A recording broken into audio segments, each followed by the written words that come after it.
Do you feel awkward around people? Has the pandemic intensified your social anxiety? Do you tend to overthink every little thing you say in a discussion? If so, you've clicked on the right video.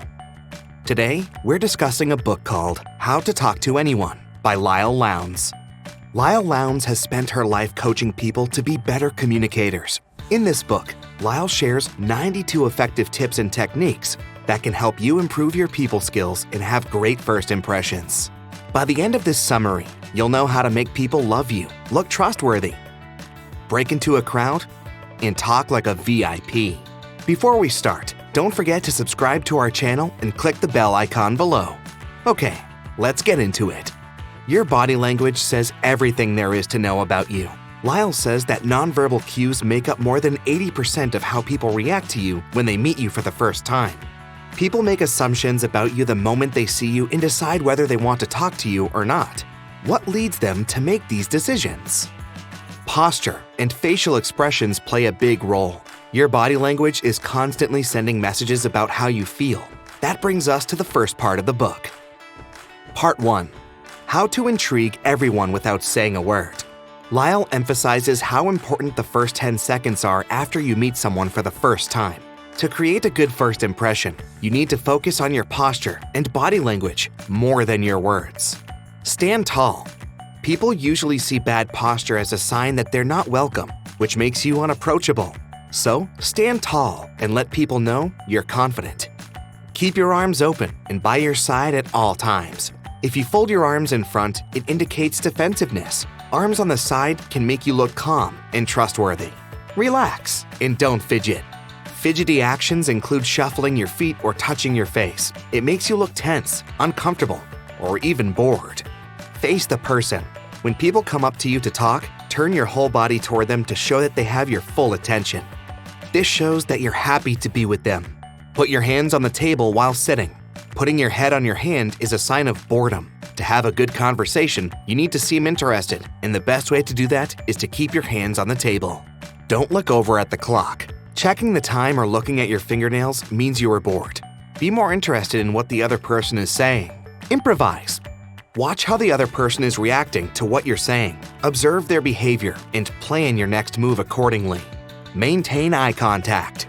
Keep an eye on your partner throughout the conversation. This is a sign of respect, and people like talking to someone who respects them. Smile. Smile confidently when you meet anyone for the first time.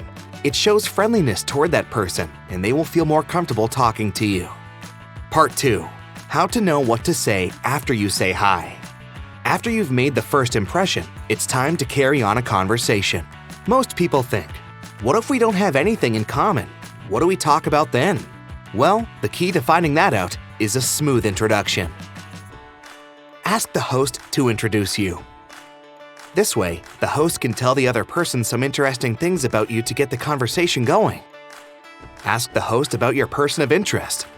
The host can tell you more about the person you want to engage with, making it easier for you to start the conversation. Eavesdrop. Stay close to your person of interest and listen to what they're saying.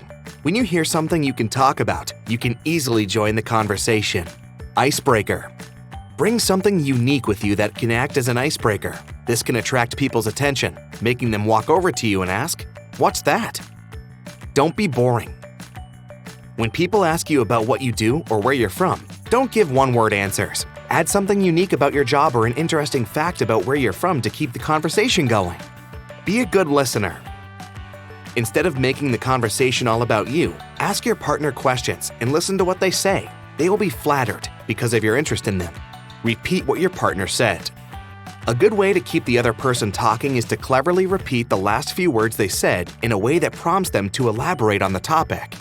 Find the star story. Look around the group and see who has the most interesting story that people would like. Ask them to share the story with the group. Don't tell anyone your secrets or weaknesses. It's not a good idea to tell someone your secrets when you meet them for the first time.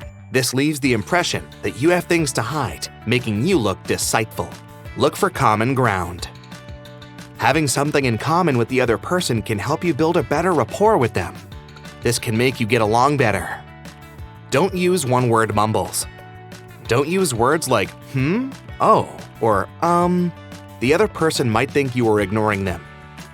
Instead, use complete sentences like, "That was the right thing to do," or "I see why you did that," to show that you're listening. Use we or us instead of I. Words like we or us are mostly used by close friends. Using them in a conversation will speed up the process of going from acquaintances to friends. Learn to make inside jokes. Inside jokes are the key of any close friendship. So, remember something that you both laughed about and bring it up later to create a better bond. Pretend you're already close friends. You feel awkward when you meet someone for the first time. You might focus more on what the other person thinks about you. But if you pretend that you're already friends with the person, it will help you feel more comfortable while talking. Part 3. How to talk like a VIP. If you want to progress in your career, you need to learn how to speak to your boss or in any professional setting. Here are a few tips mentioned by Leil that can help you sound like a VIP. Get to the point. Your boss is a busy man. He doesn't have time to beat around the bush, so it's better to get to the point. Start the sentence with you. This can help you keep the attention of the listener. Learn to give news.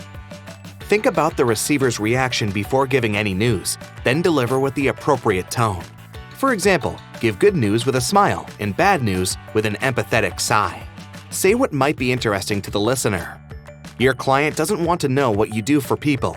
He is more interested in what you can do for him. So, share the work-life experiences that might benefit the client. Don't reveal the common ground too quickly. When you find something in common with the other person, don't get too excited with the, "Oh, me too." Keep calm and wait for it all to roll out later in the conversation. Your calmness will impress the listener. Don't ask what people do for a living. People usually don't want to talk about their work, but they are eager to tell you their real interests. So instead of asking, "What do you do for a living?" ask, "How do you spend your time?" Don't make jokes at others' expense. It's unprofessional to tease and joke about the third person. Don't wait around for people to come to you. As soon as you know who the most important person at the party is, be sure to walk up to them and introduce yourself. Tell your group something interesting about your work life. This can help you stand out from the crowd and grab the listener's attention. Tell your story in a unique way. You might not have a very exciting life, but it depends on how you tell your story. Make it seem interesting and intriguing. Part 4. How to be an insider in every crowd. The key to being a part of any group is to be like them. You need to have similarities with the people in the group because if they think you're just like them, they will like you more. Learn from their behavior. Observe how people talk in the group and follow their lead until you can be like them. Think of your group as a teacher showing you how to move in their circle. Talk about what your listener likes to do. This could include swimming, sailing, reading, and more. Stay updated. Read magazines and watch the news to understand the trends in different industries. This gives you a chance to create meaningful conversations with any crowd. Part 5. How to work a party like a politician works a room. Don't eat at the party. Eat before you come to the party so you can have more time to focus on the people instead of the food. Make an entrance. When you arrive at the party, don't just barge in. Stop at the doorway for a few seconds, look around, and enter. This way, you can see who you want to interact with. Keep dinners for dining. If you're going out for dinner, avoid any unpleasant topics. Keep it light and friendly. Listen. Listen to others before putting your point forward. Don't cut anyone off, as it can reflect rude behavior. Help others. If anyone's story gets interrupted, bring the spotlight to them later on so they can finish their story. This can make people appreciate you more. Now, let's sum it all up. The main idea of the book, How to Talk to Anyone, is to empower you to be the conversation starter wherever you go. According to Leil Lowndes, the most important skill you need to succeed in life is communication. If you learn to understand body language, master the art of listening, be thorough with your research, and ask the right questions, you can be the star of any conversation. Thank you for staying to the end of the video. Let us know what you thought of this book in the comments below. If you enjoyed the video, don't forget to like and subscribe to Video Monks. Hit that notification bell so you never miss another book review.